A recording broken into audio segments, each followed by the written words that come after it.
নম্বর গোলাপি পানি ছিল। আমাদের ইতিহাসের পর্ব মেন পর্ব এখানে শেষ হয়েছে। আমাদের এবার একটা বোনাস প্রশ্ন আছে, এই প্রশ্নটার উত্তর দিতে পারলে 20 নম্বর পেয়ে যাবে। প্রশ্নটা হলো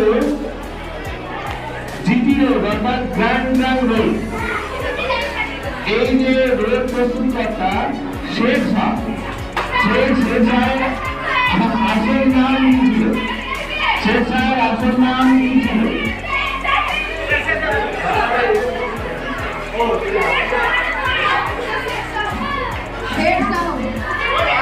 শেখ শাহ আমি বলেছি, তার আসল নামটা কি ছিল?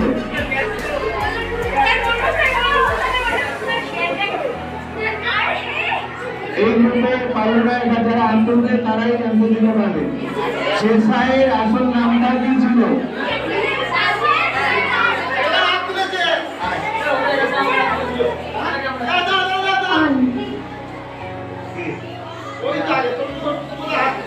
আচ্ছা, এ ভুল উত্তর দিয়েছে, শের খান দিয়েছে, এটা হবে না।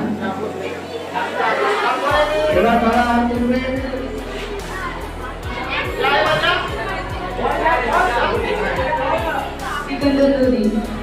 একদম নয়। এই মুহূর্তে একমাত্র বেঁচে আছে বন্ধুরা অডিয়েন্স থেকে, শেখ শাহের আসল নাম কি ছিল?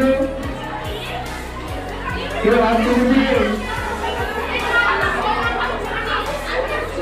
আমাদের প্রদীপ কুমার মন্ডল স্যার হাত তুলেছেন। আগুন স্যার, স্যারের জন্য একটা হাততালি হোক।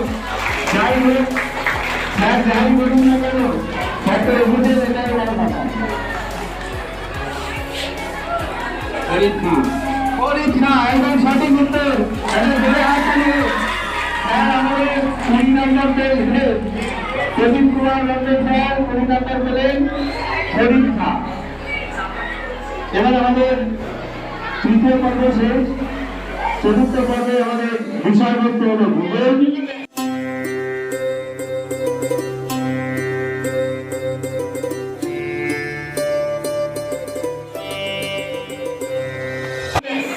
ভূগোল থেকে আমাদের প্রথম প্রশ্ন যাচ্ছে, প্রথম বিভাগের কাছে একটা রবীন্দ্র হাউসের কাছে। প্রথম প্রশ্ন হল, গঙ্গা নদীর উৎপত্তি স্থল ভারতের কোন রাজ্যে অবস্থিত? গঙ্গা নদীর উৎপত্তি স্থল ভারতের কোন রাজ্যে অবস্থিত? কত সময় শুরু হয়ে গেছে? গঙ্গা নদীর উৎপত্তি স্থল ভারতের কোন রাজ্যে অবস্থিত?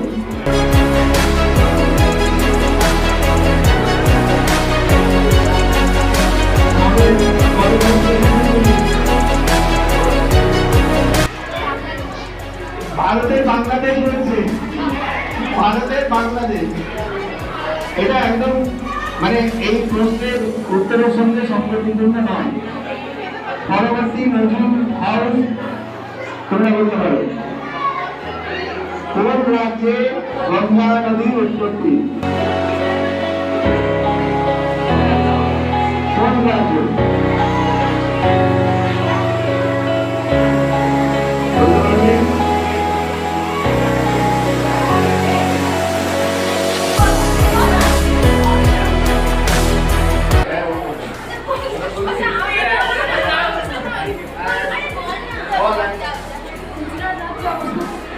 গুজরাট রাজ্যে গঙ্গা কবে গিয়েছিল আমার জানা নেই, তবে গুজরাট নয়। পরবর্তী গ্রুপ মাতঙ্গিনী গ্রুপ।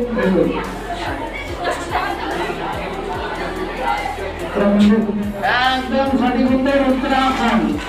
উত্তরাখণ্ড সঠিক উত্তর। এবং আমাদের মাতঙ্গিনী গ্রুপ 5 নম্বর পেলে।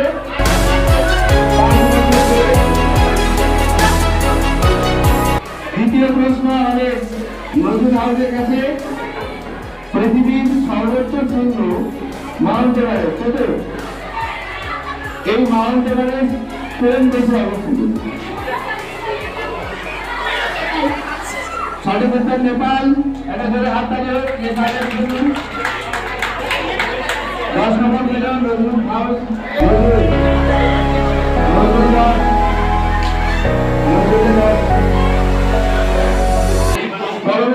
প্রশ্ন আমাদের মাতঙ্গিনী হাউসের জন্য।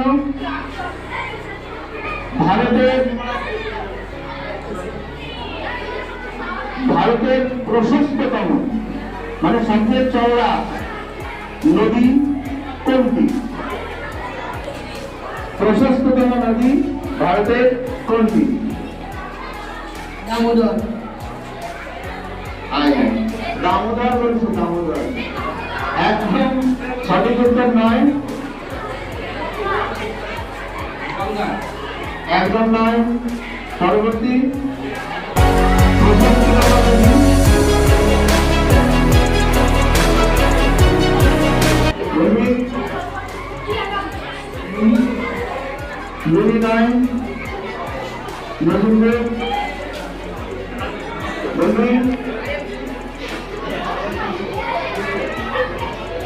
ভারতের প্রশস্ততম নদী মানে সবচেয়ে চওড়া নদী।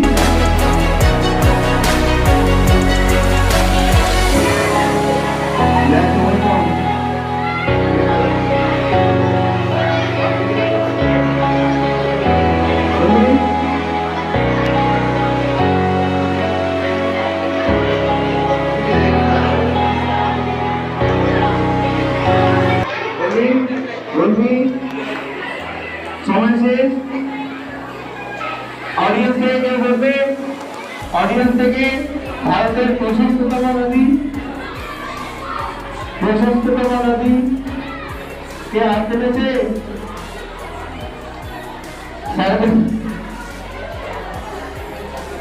প্রদীপ সাহেব বলবেন ভারতের প্রশস্ততম নদী হলো ব্রহ্মপুত্র। ব্রহ্মপুত্র হলো ভারতের প্রশস্ততম নদী। যাই হোক, এই প্রশ্নটার উত্তর পাওয়া যাবে না। এরপরে আমাদের শেষ গ্রুপ অর্থাৎ শরৎচন্দ্র গ্রুপের প্রশ্ন থাকবে। ভারতের সর্বোচ্চ শৃঙ্গ কেতু এর পুরো নামটি কি?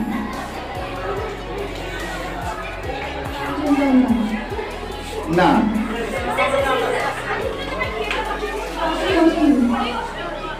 প্রথম বিভাগ রয়েছে গর্ডন অস্টিন এবং সেটাই সঠিক উত্তর। এর জন্য 5 নম্বর পেয়ে গেল রবীন্দ্র হাউস। আমাদের ভূগোল পর্বে যে প্রশ্নপত্র হয়ে গেল, এখানে যেটা আছে সেটা হলো বোনাস প্রশ্ন। সেই বোনাস প্রশ্নে করতে পারলে কত নম্বর পাওয়া যাবে? কত পাওয়া যাবে? কে পাবে? বোনাস প্রশ্নটি হলো ভারতের কোন রাজ্যে প্রথম সূর্য দর্শন হয়?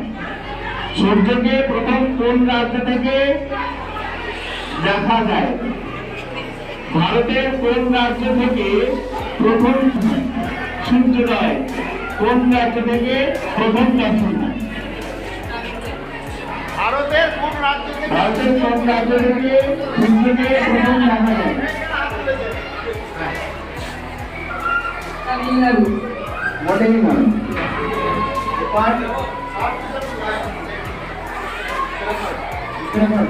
না, উত্তরাখণ্ড নয়।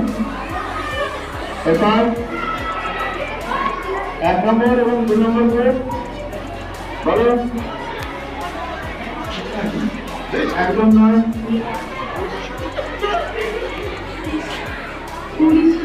উড়িষ্যা নয়। অডিয়েন্স থেকে বলবে, অডিয়েন্স থেকে কোন রাজ্য থেকে প্রথম সূর্যোদয় দর্শন হয়?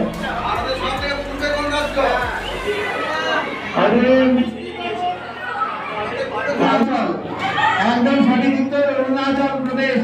অরুণাচল প্রদেশ থেকে প্রথম সূর্যোদয় দর্শন হয়। তাহলে প্রদীপ স্যারের জন্য কি একটা হাততালি হবে না? আমাদের এই রাউন্ড শেষ। এই রাউন্ডের শেষে প্রথম যে হাউস রবীন্দ্র হাউস হল 45 পয়েন্ট, নবীন হাউস হল 25 পয়েন্ট, মাতঙ্গিনী হল 15 পয়েন্ট এবং শরৎচন্দ্র হল 50 পয়েন্ট।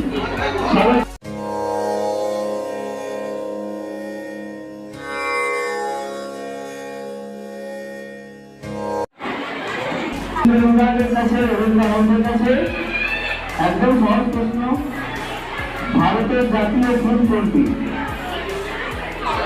ভারতের জাতীয় ফুল কোনটি? পদ্ম ফুল সঠিক উত্তর। এবং রবীন্দ্র হলে 5 নম্বর যুক্ত হলো। এবার দ্বিতীয় প্রশ্ন দেখি, সেটা রবীন্দ্র ভবনের দিকে।